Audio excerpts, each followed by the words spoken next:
Are there any announcements tonight? I'd like to, on behalf of the board and the community, extend our best wishes for a speedy recovery to Jimmy Carl, who is currently in intensive care in Maine Medical Center with some type of, from what we understand, some type of blood poisoning. We've been told the prognosis is good, which is extremely fortunate, but we do not believe at this time that he's accepting visitors. If you would like to see him or speak with him, we would urge you to contact his wife, Judy Carl, first to make sure that it's okay, that he would be up to having visitors, both from a personal standpoint and medically. So, but we certainly want him to know that we're thinking about him and wish him a speedy recovery. Thank you, Gordon. Anything else? I'd like to remind the public that tomorrow night at the fire station at 7 o'clock, there will be a public hearing on the Dollar General store that is proposed for North Waterboro. So that's 7 o'clock tomorrow night at the fire station. David, Yes. it should be broadcasted on the cable tomorrow night as well. Okay. I'm working on getting that ready. Okay, they're working on broadcasting that live tomorrow night. Very good. Any additions or deletions to the agenda? Okay, any appointments? Hearing a delegation. Okay, we have correspondence from Representative Libby, Senator Tuttle, and the Treasury report available. Selectmen report. Gordon, do you have anything this week? I met with the chief of police in Buxton, and we tentatively scheduled a meeting down there the first or second week in January on behalf of the Public Safety Committee. We wanted to get through the holidays and so forth. A lot going on right now, but we're going to meet down there then with the town administrator and so forth to get some information for the Public Safety Committee. I dropped by the ice rink the other night. It's looking very good. I think unless Doug has some more information, the well drillers had gone down 200 feet and ran into ledge. So I guess they were going to be trying to bore through that. And They're down 500 feet, they're done, and they're getting 10 gallons a minute. oh, okay, good. Good. We have an update from the local media representative here. They did have, I guess, a little bit of a glitch with the water that they were going to be using, and they drained it completely the other night, and Poland Springs is bringing down what they call, I guess, grade A water to fill that versus the water that was in there, so which they've trucked off. Water that was in there wasn't freezing fast enough? Or was No, apparently it's the water that they generally discard, and when Nestle's heard that, they said that they did not want any child or anything, licking the ice or somehow possibly becoming contaminated, so they had everything removed down there, and they're bringing in grade A water. So that, Gordon, yes. may I add something? The water that was put in is perfectly safe, but there's a level of permitting beyond as far as the local people went to find out about using that. They found out they have permits to use that in various communities around here, but not in Waterboro. Okay. So to avoid any potential future issues, the corporate level said, take out that water and put in the grade A. But if someone could lick that water, they could drink that water, and there would be no problem. It was that they weren't permitted, it was illegal. Oh, okay. Very good. I'm glad you cleared that up. This was information that I'd gotten from somebody that was waiting in the pool last night, cleaning the ice out and everything.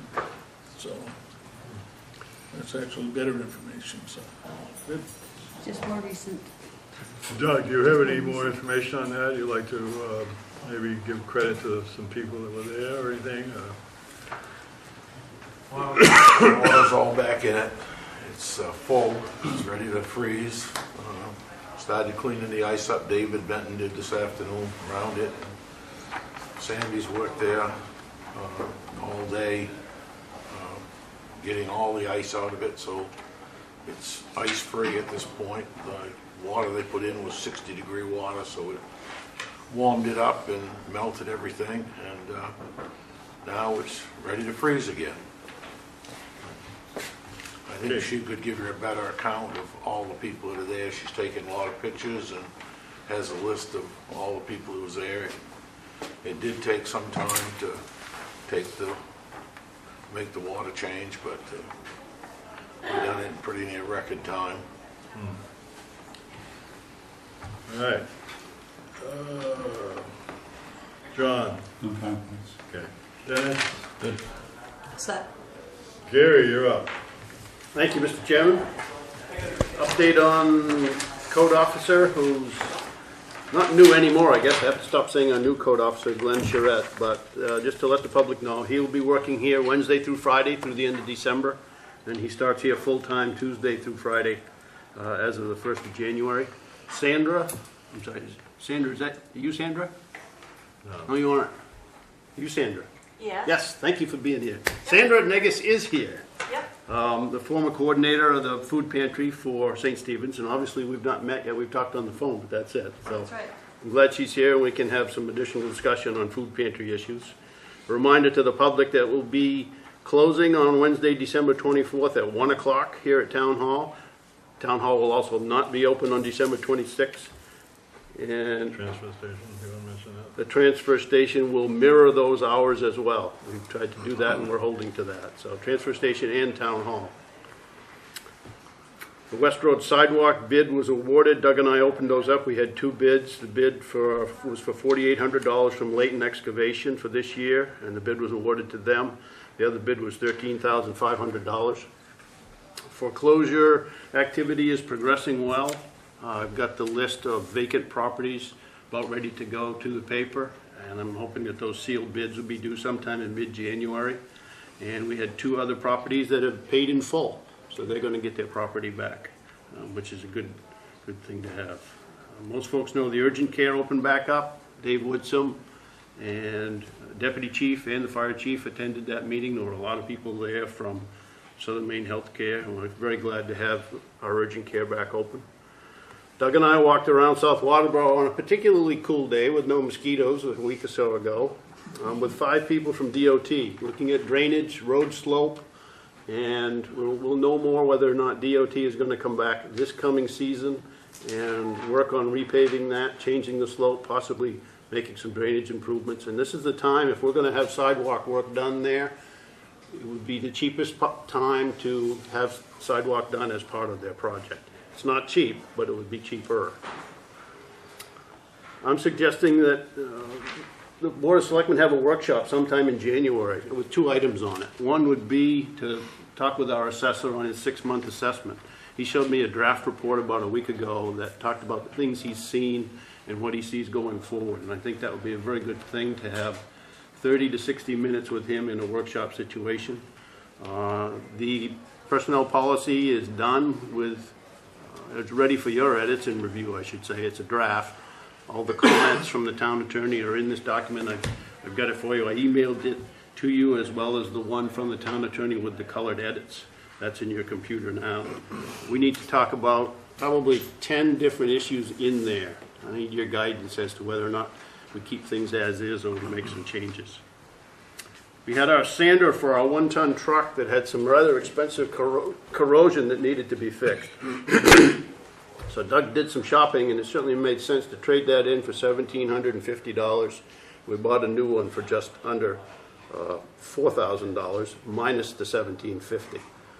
Certainly made sense to buy it for something that rusts out so quickly. Got some news today about our cemetery committee that was selected to host a headstone cleaning workshop, which will happen this spring in the cemetery right out behind Town Hall here, which is a good thing. Stay tuned for more information on that. And dog licenses run out at the end of December, so if you have a dog, please get it re-registered as soon as possible. And And that's it for me. You mentioned the Dollar General, so thank you. Just got one question, and that, Mr. Administrator, is, and I'm sure that somebody will ask it at some point, so I might as well do it now. Where'd the money come from for that, the sander? Was that something that was absorbed in the Public Works Department's budget, or? We're going to take it out of either the salt and sand line or some other different line in winter operations. I'm not sure if that amount is there in the plowing contract line. You could always take it out of town roads. But it'll Yes. be taken out of the current budget. Yes, oh, absolutely. Doug? I was gonna ask Gary, was you gonna mention the old Alfred Road? I'd like to talk about that for a minute. Go ahead. Come on up. If you come to the mic. No, was you gonna mention it? No, I thank you for bringing that up. I didn't even put it on my list, so please do. We've had some issues with the old Alfred Road. I'm sure the board's familiar with the time that we spent with MDOT on the old Alfred Road when they wanted to give that back to us. And the thin layer of asphalt that they applied and said would give us a 10-year cycle out of it. It started to flake.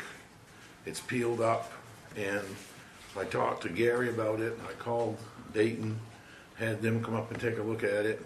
The pavement was so thin that it was between 3/8 and half an inch, and you can't put coal patch in it. The water was coming up through it. So this started during this messy weather that we've had in the last 2 weeks. The paving plants in this area have closed, so it left us in kind of a quandary as what to do. So I found a contractor. They came in today with a grinder, and we ground out all of those bad spots, and they went to New Hampshire, where the paving plants are still open, and brought paving back, brought asphalt back here, hot asphalt. They tacked the holes and paved the holes in. A 10-year job in 2 years is seeing very rapid deterioration. Hopefully our chair of the planning board and our newly elected senator will have some words of wisdom to the people in DOT, and maybe we'll get something accomplished, because in 10 years we're not going to have a road there.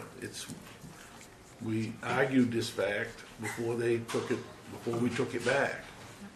And if the pavement is just, the tack didn't hold, the pavement is peeling up, it's just like peeling a grape. You go along with your foot, and you could this week and just pick the pavement up in these areas where it was paving. Gary thoughtfully drove down it and counted the flake spots and had 75 places where the pavement was lifting up. So this is not going to stand. I think we spent $2,500 to $3,000 to have this repair done today. If we hadn't have done it and we'd have got caught under it with a plow while the roads were being plowed, we would have peeled up copious amounts of pavement and, probably had a lot more damage and a lot more expense. So I don't know the course of action to take. I think that, this is something that needs to be discussed at a level higher than my position about, are we just going to keep going, or are we going to, do something with DOT? Or I think it's a discussion that ought to be held, and if any of you members of the board would find time to take a ride down, it's easy to see the patches. They show up like a patch in a road. And after 2 years, we shouldn't have this type of pavement breakup that we're getting. So the road was out of shape. When you have a high spot here and a high spot here, and you put this much pavement, and the paver runs over it, it doesn't hit the low spot. The high spots take all the weight. The middle doesn't get any compaction. They refuse to do a shim coat, which would fill in those low spots and would compact it and then put a heavy coat over the top of it. They won't spend the money to do that. And this is exactly what they're talking about doing to 202 in South Waterboro. And Gary and I had a good meeting with them. We went to Scarborough and met with them, and we also met on site, and we walked from the milk room all the way down to Brookfield Place and back, and, you know, there is some concerns, but the cost, Gary can explain it to you. I think he has some figures on it sometime later on, but Sidewalk costs. sidewalk cost Yes. is, it's not cheap. It's a lot of money. Were there any photos taken of the flaking? No, but it's not a problem because they'll be coming back again. Yeah, wait a month. Maybe after tomorrow's rain. We're gonna have some. It'd be nice to get some photos of that, and then I think we need to address this with DOT. Yeah, I think we should call and set up a meeting and express our concerns and express that there's supposed to be a 10-year project or a guarantee there or whatever. Is this deterioration all along the old Alfred Road, or is it in particular spots? Well, it starts pretty much from John Smith Road. There's a few between there and the school entrance, but then from there down is the biggest part of it, in the area that was wet and ditched. And as you get down by the lower part of Friendship Park, by the Snowmobile Club, there was much bigger areas there, and you know, the road is breaking up. I mean, you can watch it, and then all you gotta do is take your car and ride down the Goodwin's Mills Road, and you'll see the same thing happening where they paved that. And if you'd have gone out on Route 111 a few years ago, you'd have seen where that delaminated all the way. It's delaminations. The pavements are not sticking to one another. So And you got the same thing on Route 202 and 4 between Hollis and Waterboro, and, you know, it's all the same thing, so I would think that Senator Woodson and Representative Prescott would be on the first part of their agenda when they arrive, and don't want to load you up, David, but you know this is something that if we don't tend to it, we're going to have, you know, I think it's wasteful of the taxpayers' dollars, of the citizens of the town of Waterboro, to start putting, you know, $2,000 to $3,000, $4,000 into this road every time, you know, it starts flaking up, because it's going to cost more because the paving plants are closing, and as we have these repairs done, they're going to have travel further and further and further, and our $67 hot top is going to cost us $300 a ton. Thank you for bringing that up. Before you run off, Doug, one of the other issues that we had with the DOT is the bridge on West Road. Has that ever been fixed, resolved? Do they have a plan? I mean, I think we gotta, maybe rather than, between you and Gary, you need to build a list of all of those things that we've had for issues, but They patched that. I Right, will but I respond mean, to it that. was- They went over there and they did a Rube Goldberg repair, okay? It was a repair. They fixed where you could drive your car right down over the edge of it. They fixed that. But the underlying problem hasn't gone away. the underlying problem is that there's no more bottom in the concrete culvert, and it's washing back underneath it. And the DOT looked at that, and the guy said, well, that's no problem, they're all doing that. So they didn't do it. So now this thing is just being held up by just the dirt around it, is what's holding it up. And at the time, there was no flow of water, and if they'd have just put a 2x8 across each end of it and backed up there with a cement truck, they could have flowed some loose concrete in there, let it go underneath the abutments, and it probably would have fixed it for many years. But sometime it's going to just go and settle down. Weren't they talking about putting in those, like, the kind of like sacks that they put in, and then they put the concrete in that, and it fills the sack up and expands underneath? But Yeah. they ended up not doing that either. They didn't do anything. Then they, you know, if it was a round pipe, they'd use a slip form, they'd pull a new piece of plastic pipe through it, then pour concrete around the outside of it. But this is a box culvert, but the classification of it is low enough so that it's, I believe it's 10 feet, but I don't say to that. If the box culvert's less than 10 feet, they don't call it a very high class culvert. I guess only half the vehicle can go into it instead of all of it. So it's got to be more than 10 feet wide before they get concerned about it. Only half of the school bus will go into the Yeah, hole. that's it.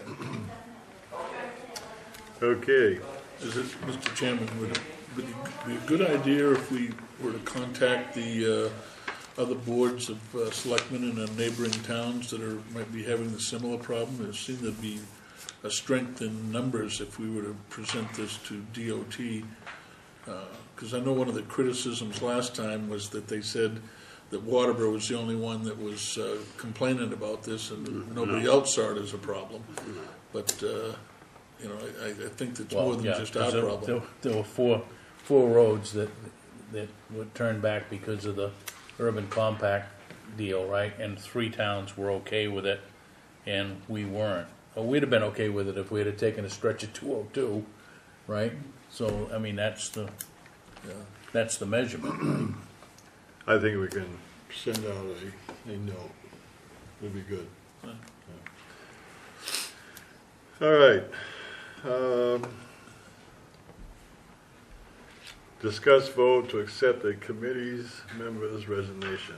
Do you have the information on that? This is for Deb Harding, who was on the Economic Development Committee, and she sent in a letter of resignation, and she's unable to continue serving, so. I would move that we accept her resignation with regrets. Second.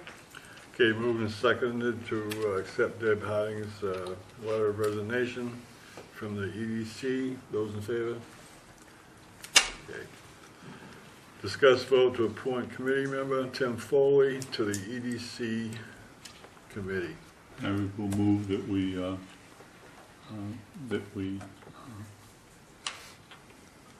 appoint Mr. Foley to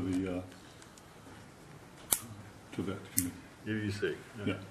We'll second that. Okay, moved and seconded to appoint Tim Foley to the EDC meeting. Those in favor? Okay. Discuss possible vote on food pantry situation and donation offer from the Fogiel family. Would like to start that off, Gary? Sure. Sandra agreed to reschedule from last week, and our meeting was canceled, so I guess I would invite her up to the microphone, and maybe you could give an explanation of how the food pantry ran here at the church and Oh, that's a long one. what the staffing took. So, good evening, I'm Sandra Negus. I actually am from Leamington, but as a member of St. Stephen's, I ended up running the food pantry that was out of that church. I did it for many years as the primary director and many years as the assistant director and several years as a simple volunteer. Primarily, the food pantry closed. The church closed, so we lost the building. That wasn't the biggest issue. The biggest issue was that I had 2 of my youngest volunteers resign for a number of reasons. And so that became very difficult to pick up the food. So here's how the food pantry runs. We get food from Good Shepherd Food Pantry and the York County Food Rescue. So we needed to pick up food at each of those locations once a month. And that generally took a big, huge pickup truck, full-size van, something along those lines, and someone young enough to lift all these many cases of food and unpack it.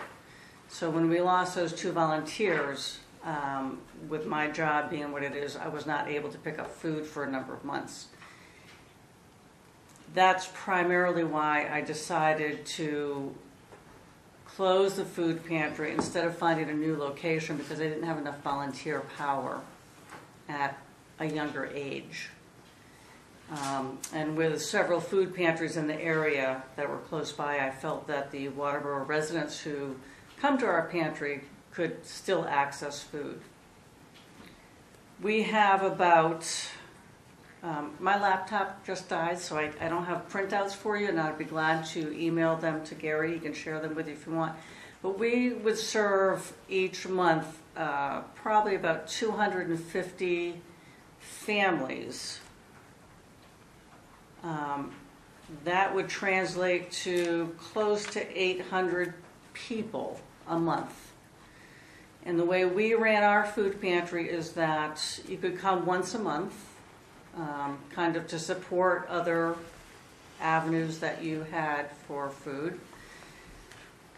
We technically required that you be from Waterboro or from a town that didn't have a food pantry, but we never asked for identification. My feeling was that if you walked in the door and you needed food, we would give you food. If we found that you were from a town that had a food pantry, we would assist them on finding out where their pantry was, give them the phone numbers and the dates and those types of things. But if they needed food, we'd give them food. If you wanted to open another food pantry here in town, there's a couple of ways you could do that. Good Shepherd and York County require that you sign a contract with them.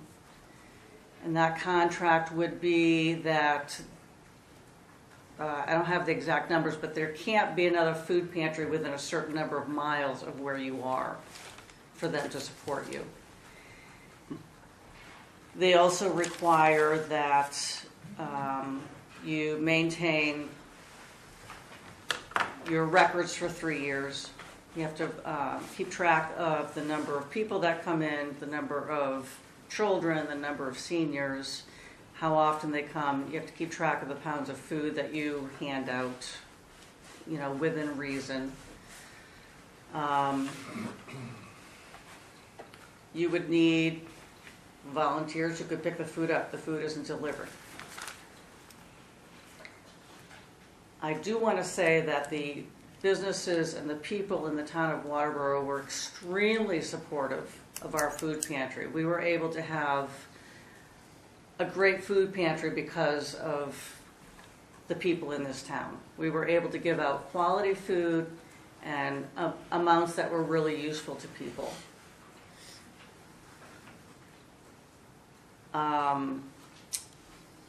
It takes a lot of money to run a food pantry. You think it's not, but it takes money. Primarily to get food from Good Shepherd. Good Shepherd doesn't give us their food. We have to buy it from them. So I don't have the numbers with me for this year. I know last year I spent close to $8,000 to get food from Good Shepherd. When we get food from York County Food Rescue, it's free, except for our yearly annual membership fee, which is $150. I want to say off the top of my head, we gave out probably 25,000 pounds of food from York County Food Rescue and probably 18,000 pounds from Good Shepherd. But again, I have all my spreadsheets on my laptop, so. Pretty good memory, though. Well, it's rising. When I started, we would have maybe 8 families on a Wednesday. We were open each Wednesday from 2 to 4. And when I took over and numbers started to increase, we stayed at each Wednesday, but we went from 2 to 5. And probably about 5 years ago, when the economy struggled, we saw more people. And I also, when I took it over, wanted to make more of a kind of a public view. Many people didn't know that there was a food pantry in town. So we made more of an effort to make it public, that we were there and we were accessible. When you sign a contract with Good Shepherd and York County both, you cannot discriminate, obviously.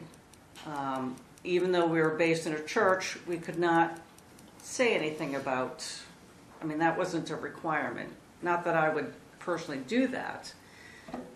I know some food pantries want to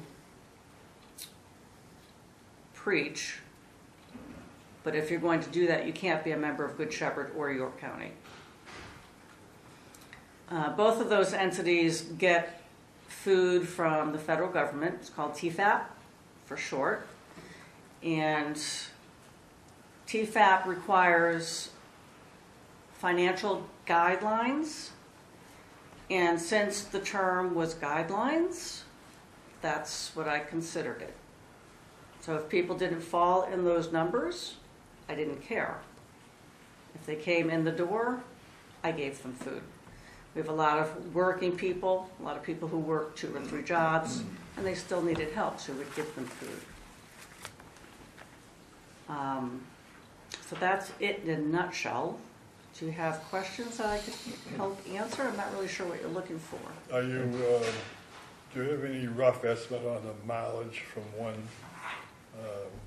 food dispensary from another? Yep. Well, I don't know the mileage, but I know that Good Shepherd is in Biddeford. You said that there couldn't be 2 distributions. For in terms of how close the pantries could be, I don't have it off the top of my head. I'd have to research that. Yeah. But I do know that that's a case. I know that when St. Stephen's Food for Life was one of the first food pantries in York County.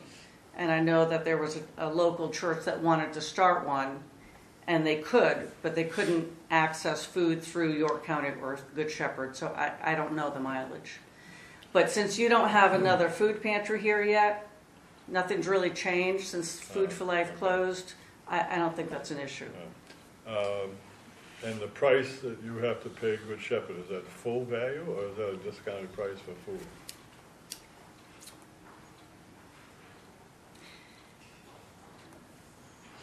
Roughly. You can just say yes. I'm trying to, I don't want to, because we're like being taped by people. I'm not a huge fan of Good Shepherd right now. I was just surprised when I heard that. Yeah. Okay. I used to be a big fan of Good Shepherd, Yeah. and I know that they do a lot of really good marketing. And I know they get a lot of food drives. So the food they receive from those food drives, I have to pay for. The price varies on what kind of a food pantry you are, what kind of food it is, and whether you're getting it in Biddeford or Auburn. So, York County Food Rescue, there's no cost. We get a lot of food from them. Okay. You said you got good support from people here. Did you get fresh things from restaurants and Shop and Save and other places that? Hannaford, yep. Every Tuesday we'd go to Hannaford and pick up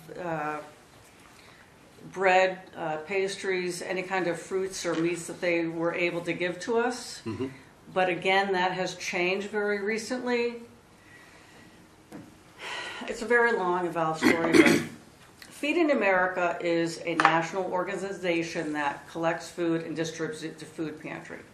Good Shepherd became a member of Feeding America.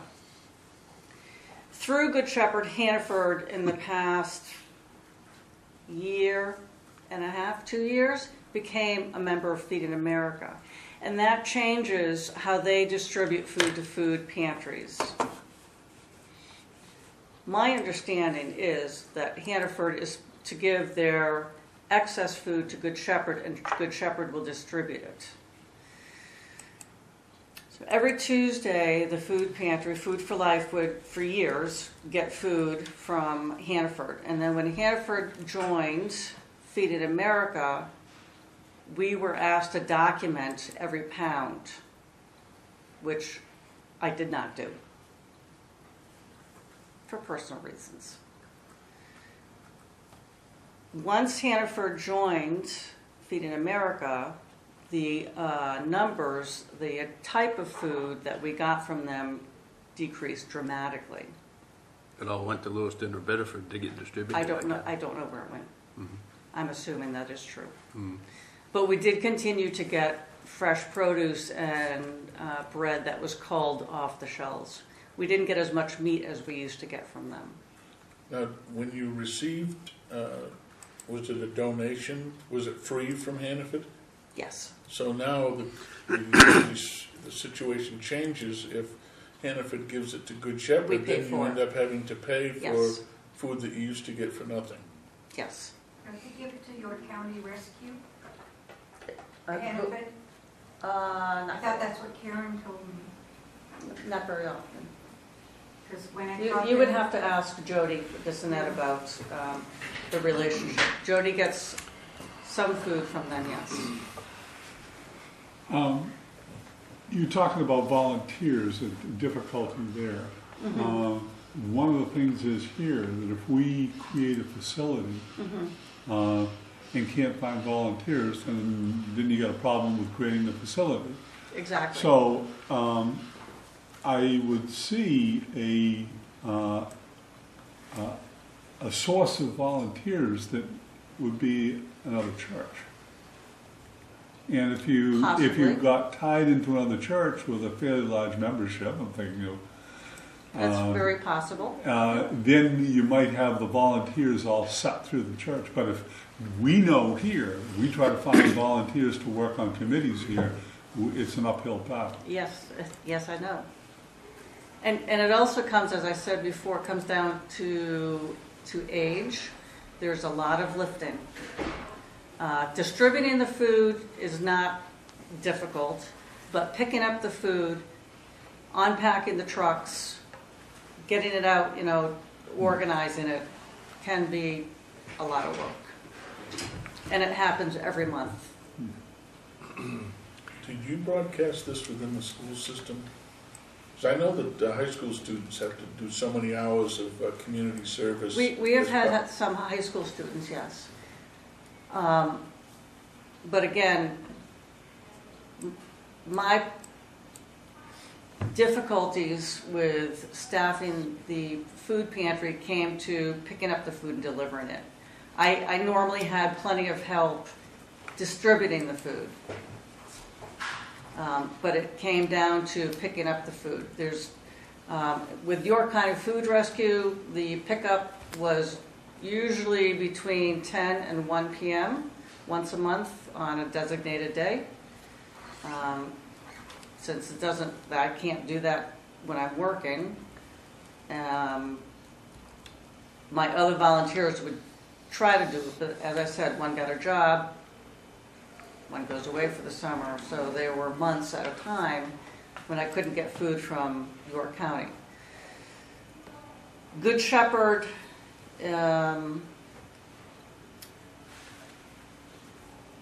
you could arrange to get food from them, or especially if you were going to drive up to Auburn. There was more flexibility time-wise for picking food up from them. But if you're going to pick up food, as I said, you needed something big. Jerry?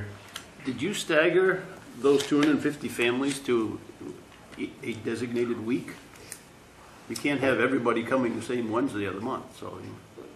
It's true, some Wednesdays were busier than others, but because we were there for so long, people kind of knew, whatever worked for them, they would come in. I see. But it is true, some days were busier than others. That was a suggestion to me at one point.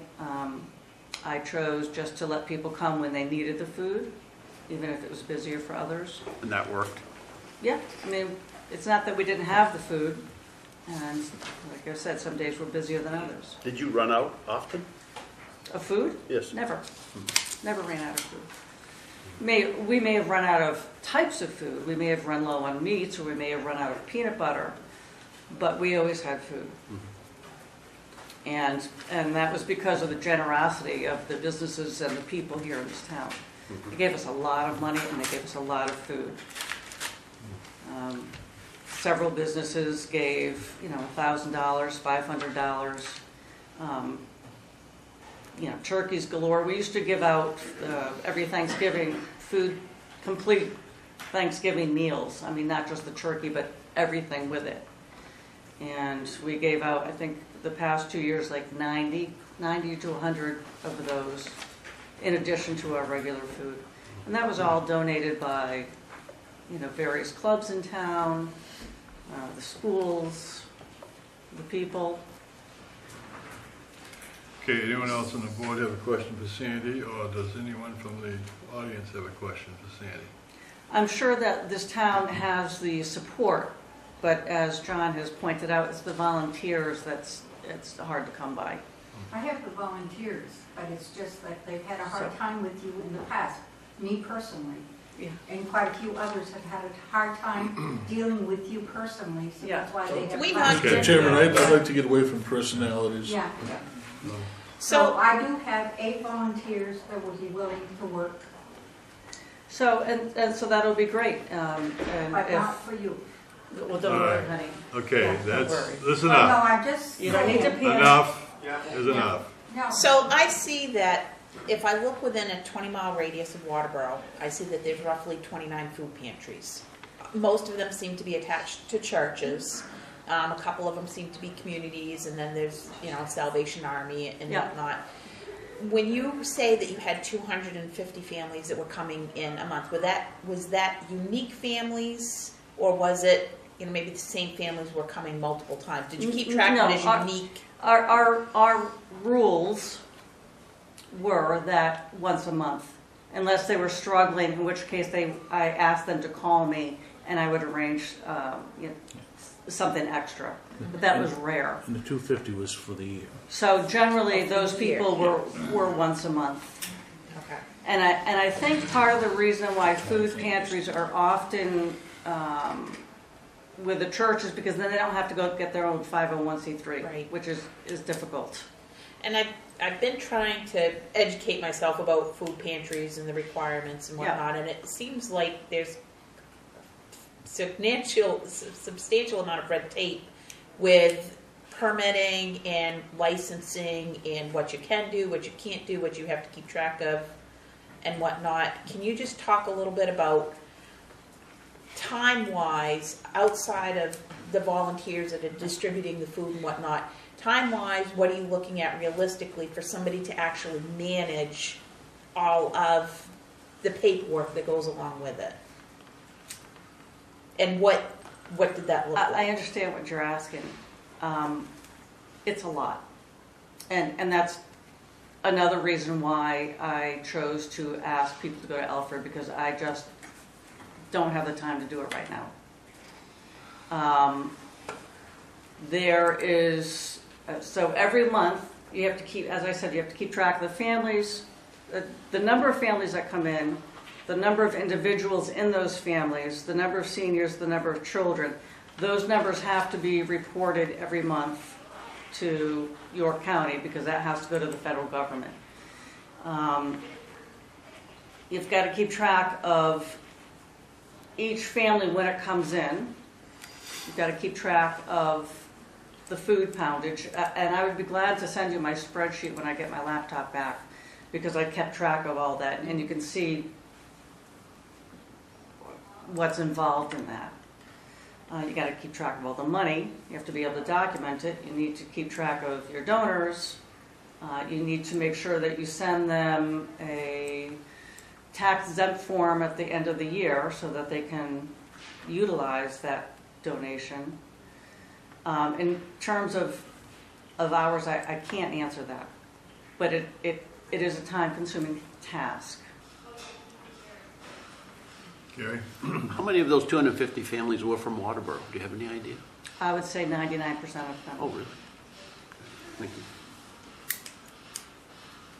you. Okay, anything else? Yes, Bridget? Just to clarify, I heard a couple of questions asked, so were the 250 families that came each month, or over the course of a year you dealt with 250 families? Oh, no, that was each month. Okay, that's what I thought I Yeah. heard you say at first, and then Yeah. I wasn't sure. That's all I was wondering. Doug, would you like to speak? Well, I just wanted to explain our offer to the town, and I have more information. Why don't you come up and speak? Thank you, Is Sam. there anything else you need from me? And I have mentioned to Gary that if you decide that you'd like to start a food pantry and you need any kind of information or input, I would be glad to share my experiences with you. And Gary, would you like me to email you the data that I have at home once my laptop's back up, and you can share it with whoever needs to be? Did we trade emails? I don't think we did we?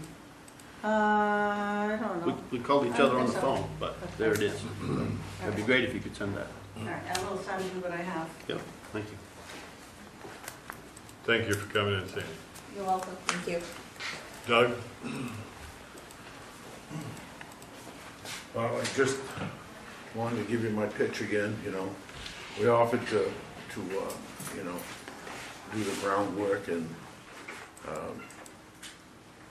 put in a foundation for a 24 by 32 building. Since then, I have picked up a considerable amount of support from other people. I need to collect about another $3,000, and I will have money enough and donations enough to have the building completely erected, sided, and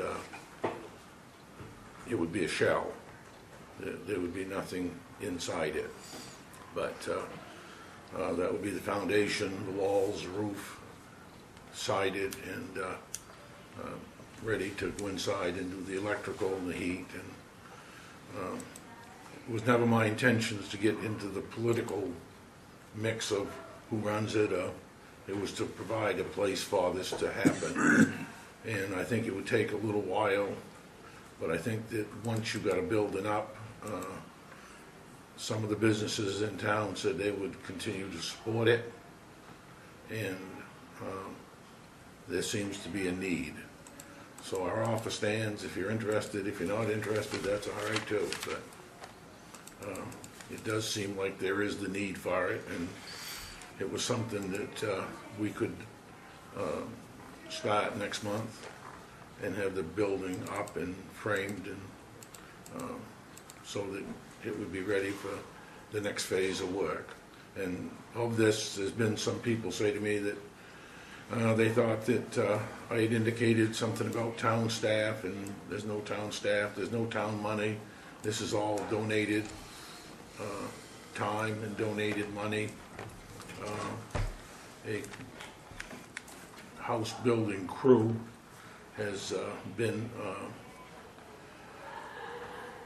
dedicated to do this erection, so it would be done by professionals, not by volunteers. It would be about a 4-day job for them to come in and have this thing completely weather tight. So that's my pitch. And Very generous. anybody got any questions? Gary? Not a question, actually, Doug, an observation. I had communication from somebody from Lakeside Church who, they don't have the room in their building to do it, but they would be willing to investigate or look into supplying staff on a weekly basis. One other thing, I have also contacted and been contacted by an attorney's firm who would be willing to set up the Waterboro Food Pantry Corporation and the 501c3 as a donation toward this. So we would have the building and we would have the legal ramifications taken care of. So, you know, I think that there's a start. It's going to take a while to get this all done, but, you know, maybe once we get the building up, we could get people to contribute more to do the inside. Whereabouts would it be? That would be up to the Board of Selectmen. Oh, okay, I didn't know you'd selected a place. It would be on town property. Oh, okay. My suggestion, because of the everything, would be over here on this side because we have the most land over here, and it's available. John?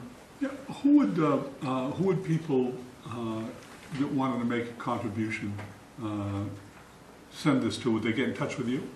Yes. So if we wanted, you know, we go through with this tonight, and it's an open contribution, then we need to get the word out. You need another $3,000, right? Who would they make the check out to? It's Christmas season, good time I to. think, let me just say, Dennis? I think it's certainly a generous offer, and I would agree that there's certainly plenty of people in town willing to jump to this thing. I think we need to take a deep breath here, okay? I think the more pressing issue is to find and create an organization, because having a nonprofit organization established and up and ready to go is, I think, the biggest problem, man, or the longest pole in the tent, if you will, right? And I think that needs to happen before we say, well, let's go break ground, okay? Because I think there has to be a commitment, a long-term commitment by a lot of folks before we, because I think if Doug and other contractors make a commitment to go make something happen, the last thing we need to do is to put up a building and have it sit here vacant for some period of time because we haven't got all of the wheels on it yet. I'm just a little bit, you know. I don't know, I hear what you're saying, on the other hand, why can't we do both at the same time? I guess I'm in the camp with Dennis here because I think that we need to have a strong organization established first that's willing to take ownership of doing the food pantry, running the business aspect of it, because I think there's a lot more to it than than just saying, okay, we're open as a food pantry. And I think that we need to have that established first before we build a structure. On the other hand, strike while the iron's hot. And sometimes if you get the project going, people get involved, and if you wait to get it all in place, it doesn't happen. Does the No, that's my town have the nonprofits? No. No? Okay. Well, it's up to, it's up to this board to make a decision. There seems to be a lot of interested people. They do not seem to be, I've had a lot of people approach me since I made this offer to the town, who said that they wanted to get involved, but they don't want to get involved in something that doesn't have a solid foundation under it. They were more interested if they knew they had a building and they knew that they were going to have a base of operations. And just how many of these people will be committed, I don't know. I don't want anything to do with running this. Managing it.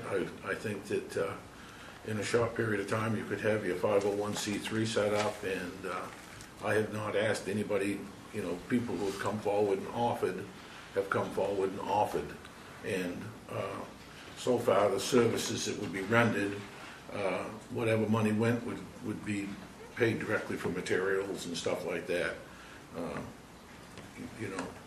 As with other things, I don't take donations. It's donations in kind. It's, produce the material and get a receipt for it and do whatever you want to do with the receipt. But this is you'd have a base, you'd have a building, and I think that you'd generate a lot of interest if that was the case. Did you get any kind of an indication, Doug, from this legal individual on how long a process that is and how soon it could be done? And, could we not get the organization do the legal at the same time and get this thing rolling? Yeah, but David, you need people that are going to say, I'm willing to go do that, right? Well, that's what I'm saying. Right now, you don't have an organization. You have some people that are willing to volunteer, but you need somebody that's going to say, we're going to commit and we're going to. Has any churches stepped forth, or anyone talked with any of them? Lakeside. Lakeside, what did they say? They would be willing to investigate supplying volunteer help on a regular basis. Again, they do not have a room in their church to host it there. How much land do they have up there? Up where? Right at the church, do we know that? I don't know. Because I'm wondering if that would be the appropriate place to construct a pantry, would be adjacent to the church if they were the ones that are going to administer it. I don't think they have the frontage, and everything is on a side hill there, and a septic system, and well, and everything else. There's, to Tammy's point, if you pull up a map here. There's 9 food pantries within 10 miles. I think you said there were. There were 29 within 20 miles, And- 9 within 10 And miles. certainly, you know, there are some that are church, okay, based of, in fact, the problem with this map is that the one down at St. Stephen's still shows up, but there's the Hollis Food Pantry, which is in the Baptist Church. There's 2 in Buxton. I There's believe. 2 in Buxton, the One in Buxton Limerick. Community Cupboard, there's 2 in Limerick. One St. in Matthew's Leicester. Food Pantry and the Morning Star Ministries, Leamington, and then this reaches out to Arundel. So, I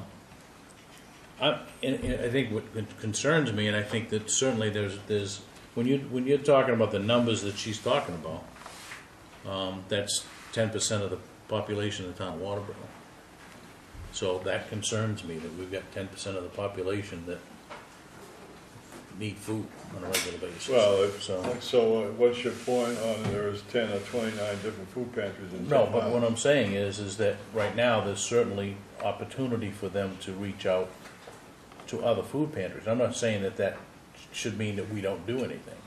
And I'll go back to a few weeks ago. I think we can come up temporarily with some space, right? If we have an organization that's willing to put this together, and then on a longer term basis say that, you know, we're going to establish a home for it through the generous gesture of Foglow Inc. and everybody else. But I guess what I'm trying to say is that, you know, this isn't.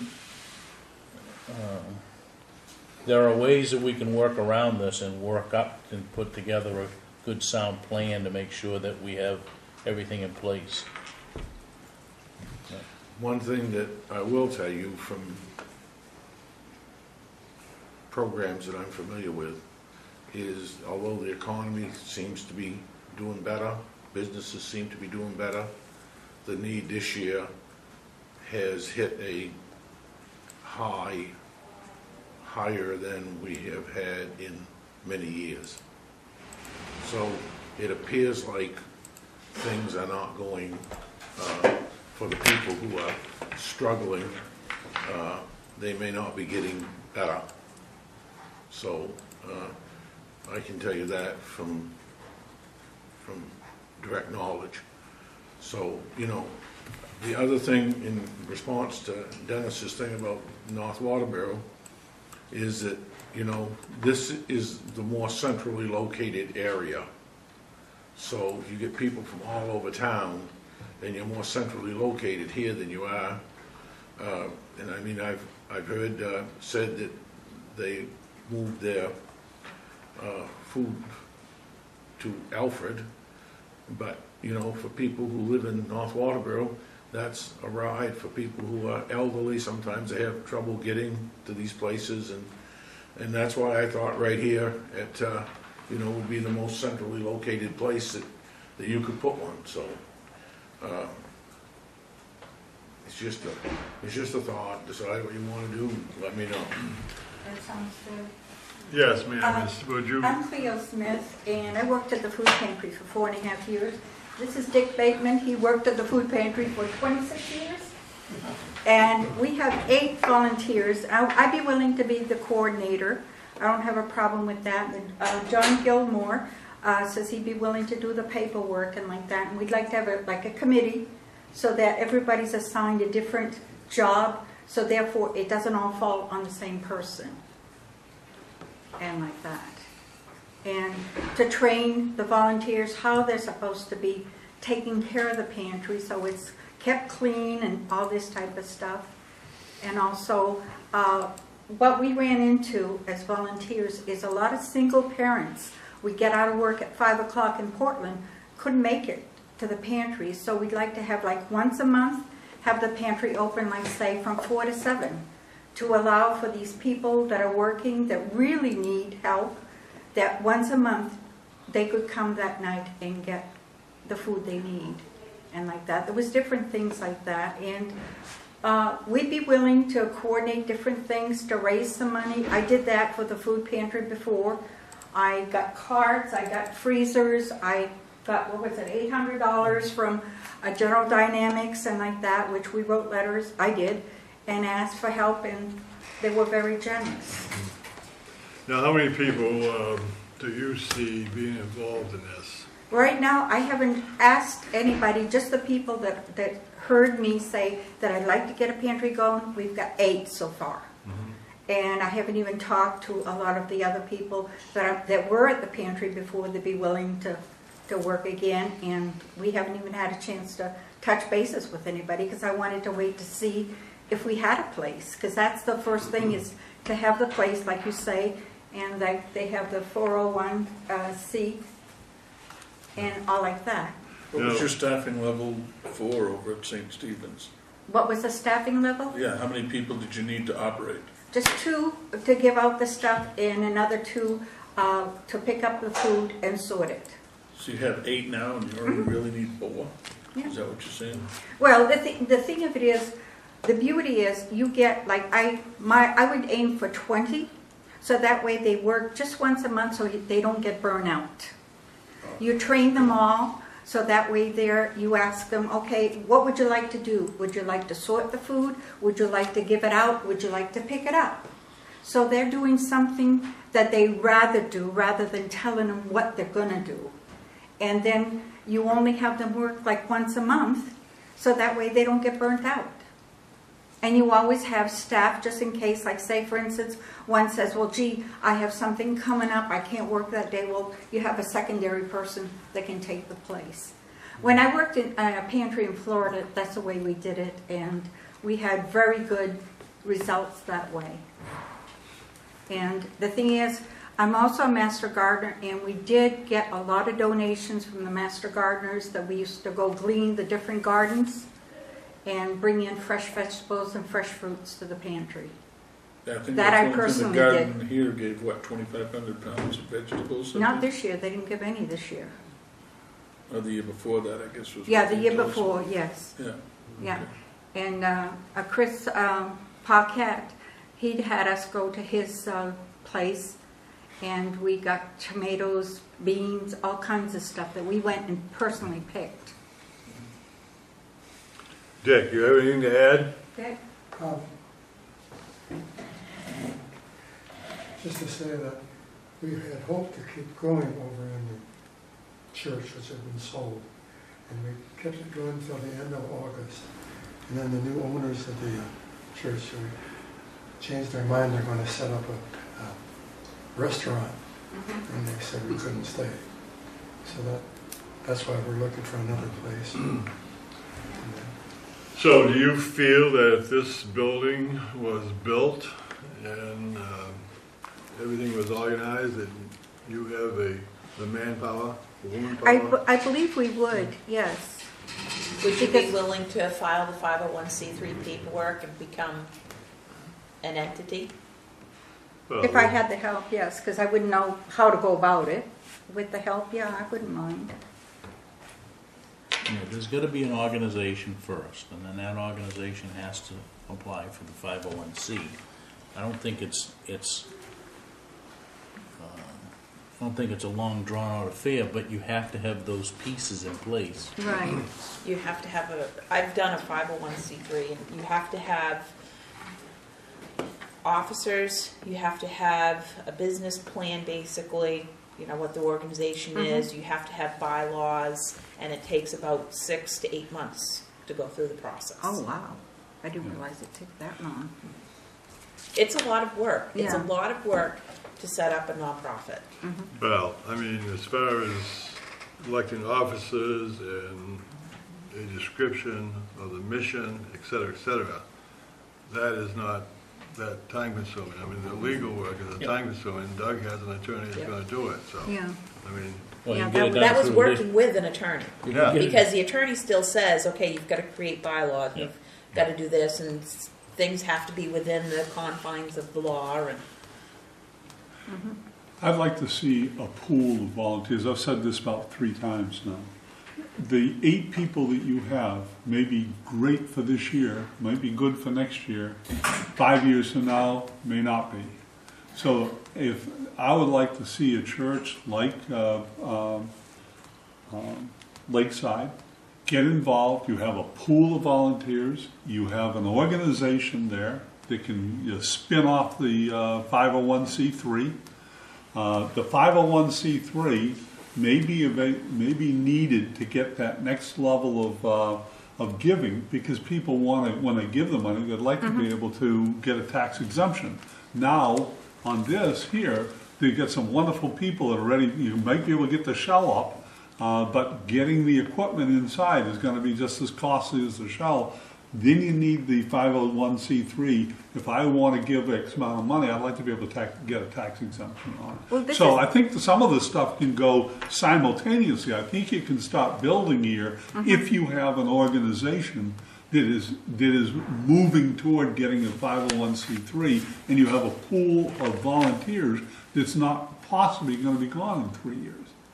Well, So the thing is, Lakeside, you're I think, is a major we're always adding, that's why I say I'm aiming for the number 20. So that way there you lose one, you add one, and like that. You're always adding more people as you go along and train them.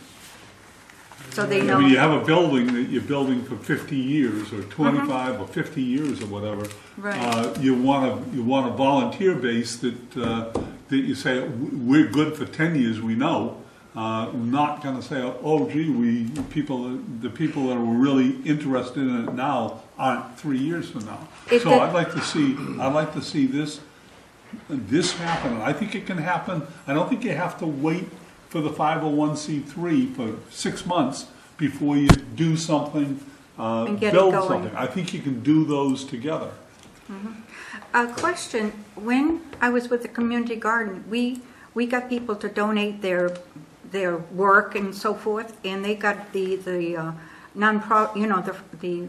got to sign it off as charity because they got the letter from the town. Now that isn't the same thing? It's different? For building this building, you mean? No, for the pantry, it isn't the same thing as like for the community garden, it's different? I don't know how this would be set up. I don't think I can answer the question. I mean, that's a group of volunteers that doesn't exist as an entity. Okay. You know, it's an informal committee. Right. It doesn't exist as a 501c3.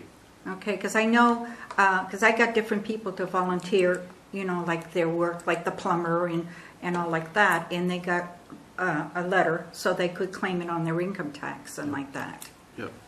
So I didn't know if it was the same type of thing or not. I don't know. I can't answer that. I would Yeah. doubt if there was Yeah, I think because they did it on town property, Yeah, the town could issue the, Hand over there.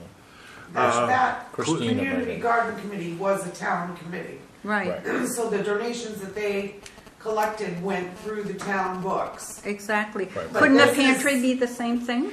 I don't think so. If Even it was though just a Waterboro Even though those pantry? donations went to the town, through the town's books, doesn't mean they were tax exempt. You're right, I don't know the answer to You that. can donate money to a town, you don't get to write it off from your taxes. No, this was services that were donated. So, Okay, can I ask you a question, Theo? Sure. Would you be willing to work with another organization that would like to do this also? Sure. I mean. Sure. The reason you heard me with Sandra, she's not a people person, and Dick will tell you himself, she gave us a very hard time. Can we not? So that's why, but I'm willing to work with anybody else, not a problem. All right. I think we gotta reach out to the churches and the Lions and the other service organizations to see if there's a willingness. I mean, it would be wonderful if you could get each one of those churches to come up with somebody that would sit on the board, right? And you'd have a strong committee, right? But Yeah. Well, I'd like to see this thing happen sooner than later. So let's, And I'll be willing to train the people for the pantry. Right. That's not a problem, because there's certain things that you have to do in the pantry itself to keep it. And I'd be willing to train them so they know exactly what they're doing and so forth. I wouldn't have a problem with that. As long, and as well as working at the pantry. Dave, I'd like to see this sooner or later too, and I'm afraid that if you voted on it now, that to offer the land, that this may go down. But I think if in a month or two, if you have the committee, if you have the group of people really formed, and actually moving toward a 501c3, then maybe that would be enough to feel okay about giving the land. Well, when I say I'd like to see it moving sooner than later, I'd like to set a deadline or a time frame to come back here and Yep. with some information that we need, and a little more organization, so. What do we got for, I'd like to know where he points out here that we have the land. Does he mean where Where the the mobile home was. mobile home was? yeah, Is there sufficient property there? I know that the adjacent landowner tried to sell us that strip in there for an exorbitant amount, I thought at the time, and we said, no, thank you, but no thanks. And I'm wondering if we even have sufficient land there, Well, because you're of the gonna size take- of the building, that You're have gonna to go have through to take planning out board. the silver bullets, all of that stuff, if you're gonna be over on that side. One of them. At least one of them. Yeah, 'cause that's gonna have to go through the planning board, a building that size. So, and Well, do we even have the land? I mean, to have all the setbacks and everything else? Well, I think Doug's thought process was, if you had the building here, you wouldn't have to necessarily have facilities in that building, because the facilities could be shared here, okay?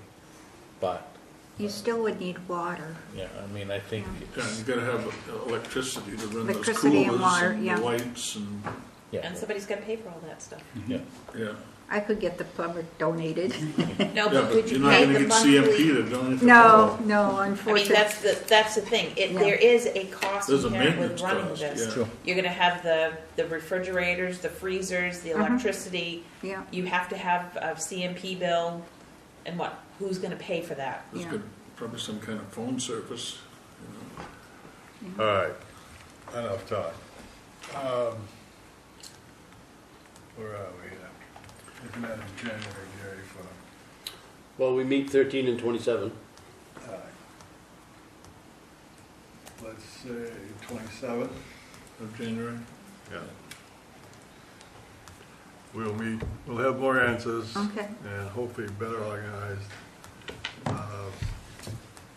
I would encourage you to try to get your group, Okay, I'll Organize round them. up some names Yeah. and get some people in, and and we may ask you to meet with some other groups also. that's not a problem. Yeah. I just want to see it happen because from working at the pantry, I see the great need. And shopping at Hannaford, I see these elderly people that used to come to the pantry. And they're saying, we can't go to Alfred, we don't have a ride that far. It's far for them. And like that. These And are I'll- people that don't drive, you mean? Right, and they probably have their elderly neighbor Neighbor. driving them, and they say, that's too far. Mm-hmm. So this is why, I said, hey, that's why we all kind of got together and said, listen, let's see if we can't get a pantry going in Waterboro for the Waterboro people. What's the possibility of getting York County Community Thank you Action very to much. get You're welcome. a ride out of here? Yeah, I think that's what I suggested last Right. one. Yeah, they got a bus, I think. Okay, any other discussion on this? Is that agreeable to the board to revisit this on the 27th? Yeah. Yes. All right. I'd like to see a plan from Doug on where that building would set out here. And the lot dimension? Yeah, the lot dimensions and so forth, so that we have something, concrete to look at. What was the size of the building that he said? Do you remember? Was it 24 by 32 or 20 by, 24 by 32? Pretty good sized building. Yeah, it's like a small, Yeah, okay. ranch. All right.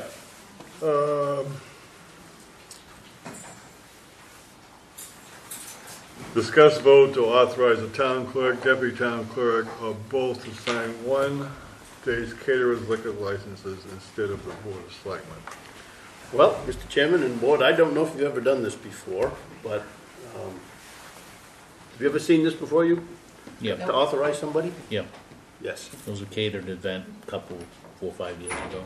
Because I don't know that Yvette, I know certainly I was never authorized to be a signatory to this. So rather than try and officially, legally have to come in and get your signatures for a one-day caterer's license, most towns authorize somebody in town hall. And I'm suggesting both Yvette and myself to sign these one-day caterer's license. They're working under the caterer's liquor license.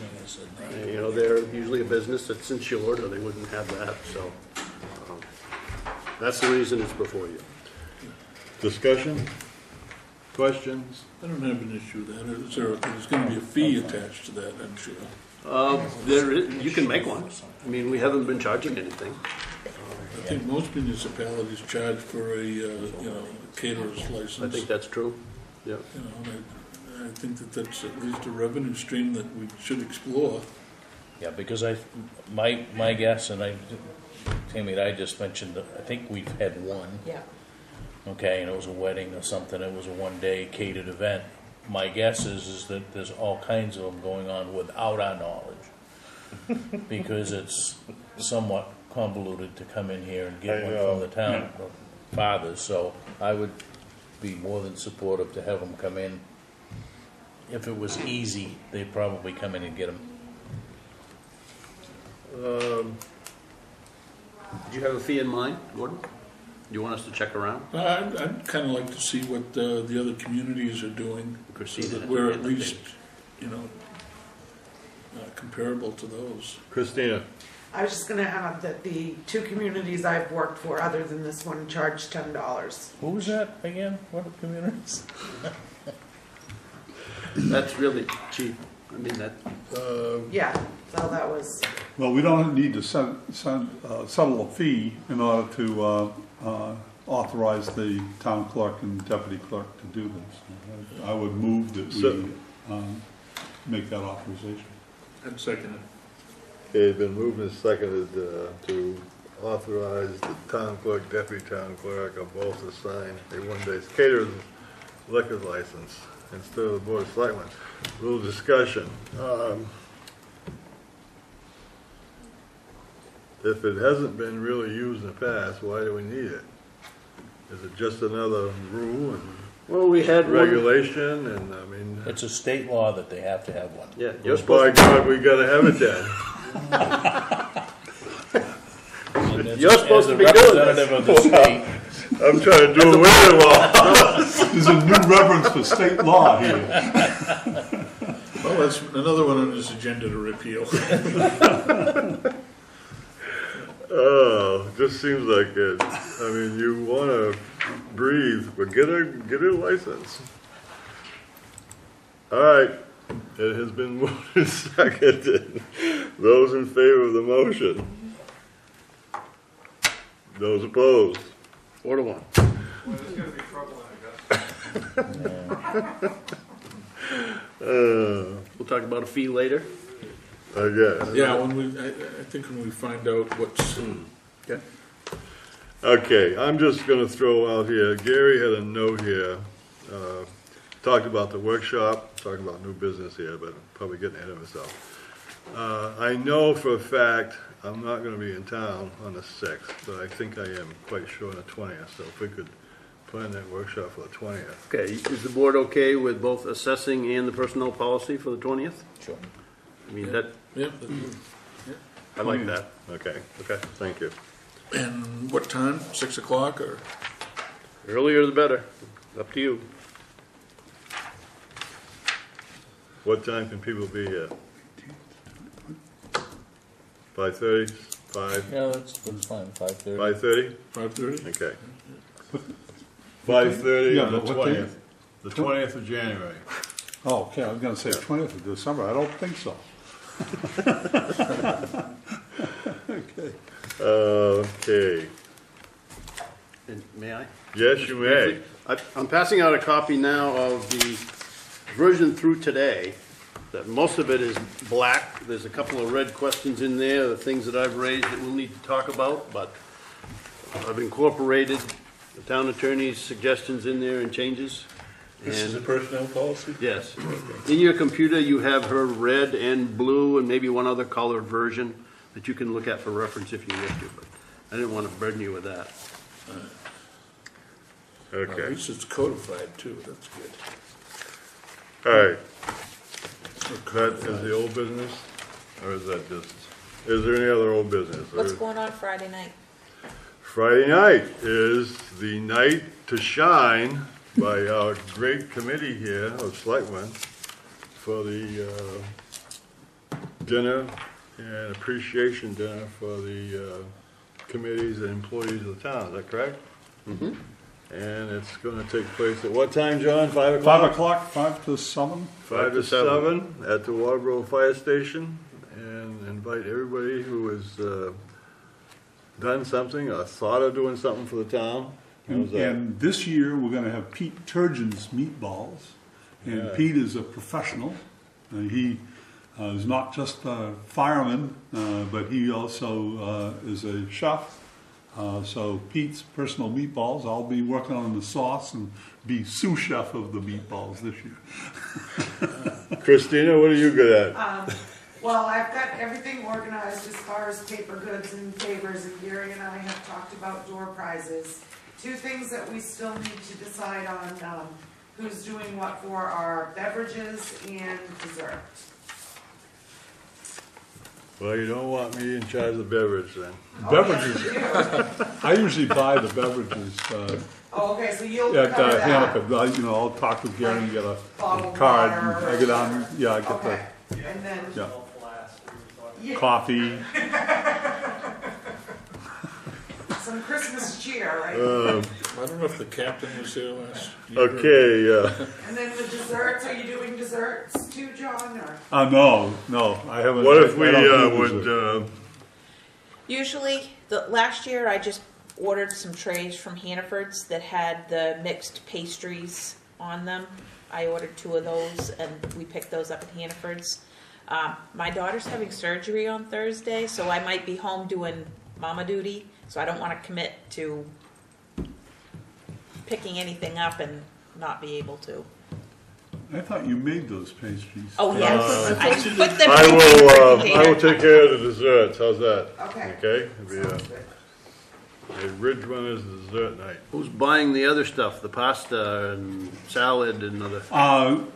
We get a donation from Lakeside with most of that, and then what I'll be asking for what Leo doesn't give us to be able to go to and purchase at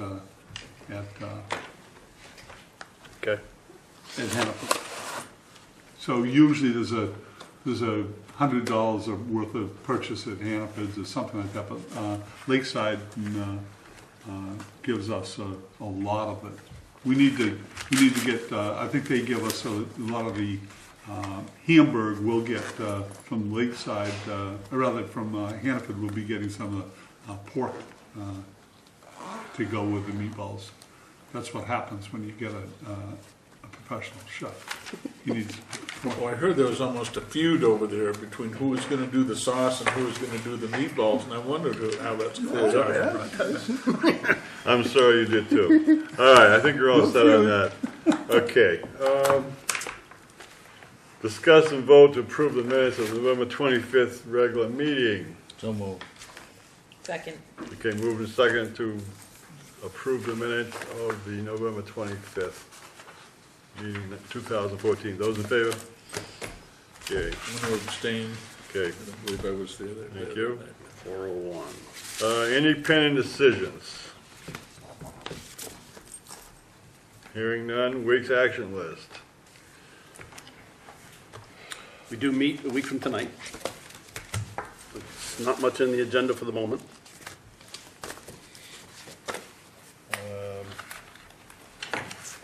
We're all squared away with chat that you and I had about the audit that's done. What was the other thing that we talked about? The audit letters are, I believe they have them both. And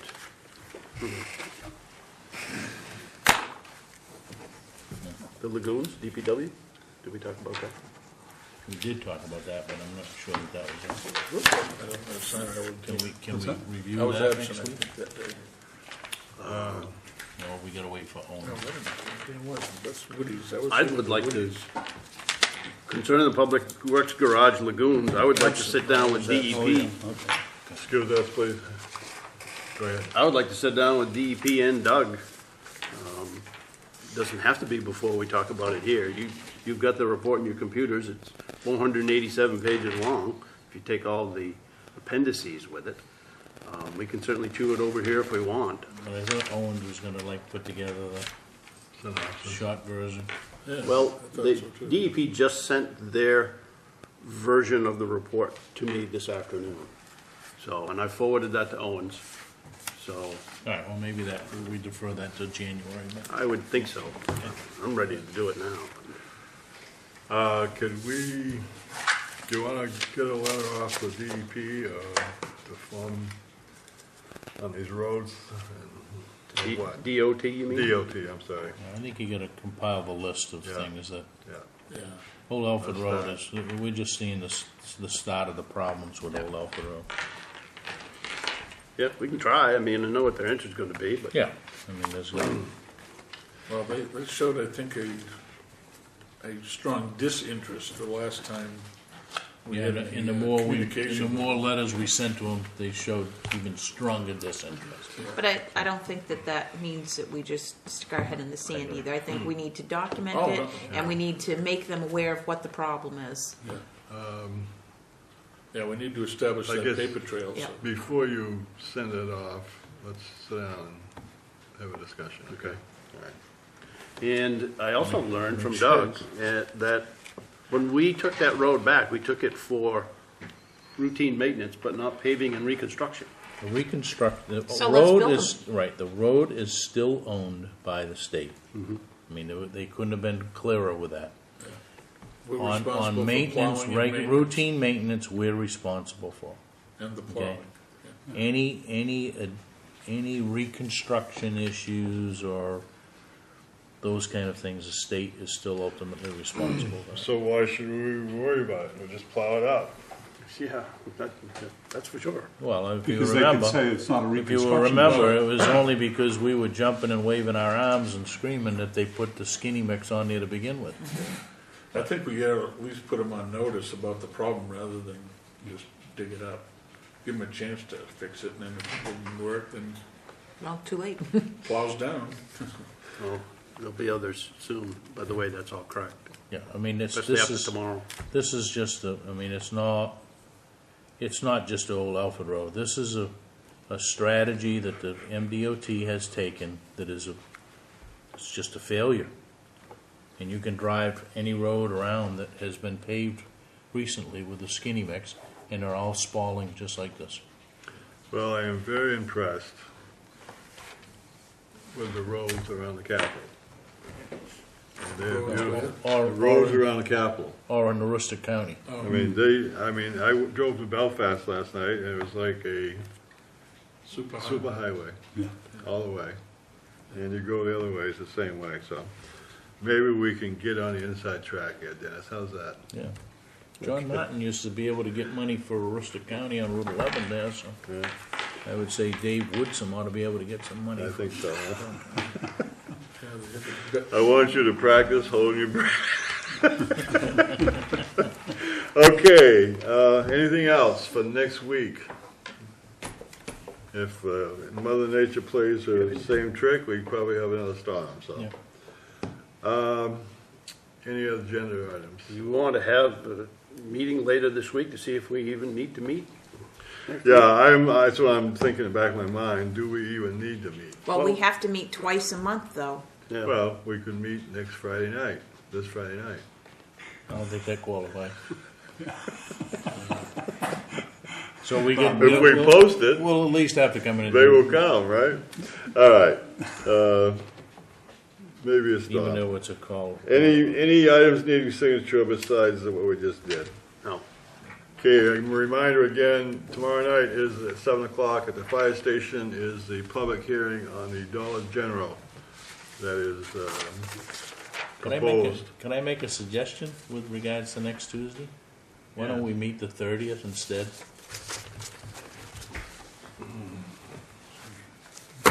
And that's 2 weeks from tonight. We might come up Yeah, with some. that actually would be, that's a good idea, Dennis. I like the way you think. Every once in a while, a blind squirrel finds a nut. Does anyone have an issue with the 30th? And then we're 2 weeks away from the next meeting, so. Hearing none? Does that need a motion, or do we just Well, generally? I'll make it as a motion to I'll second it. to postpone next week's meeting until the 30th. Right. Great. Has been moved and seconded to move next week's meeting until the 30th of December. Those in favor? Unanimous. Okay. Anything from the peanut gallery out there, Bridget? How you doing? There's something going on that Well, we don't have time for that. I do want to, and I said this to her personally a few weeks ago, and we happened to meet at the same place one afternoon, but I do want to commend Bridget for her excellent reporting and the reporter. It's good to see articles on Waterboro and what's going on, and I think she does a great job, and I think she should be commended for that. So. Thank you, Bridget. That is very, very important. That is. All We're right. putting you in for the Pulitzer. Will we adjourn? Thank you, everybody. We've been moved to adjourn. Got a second there? Yes. Second. Moved and seconded to adjourn. Those in favor? Good night.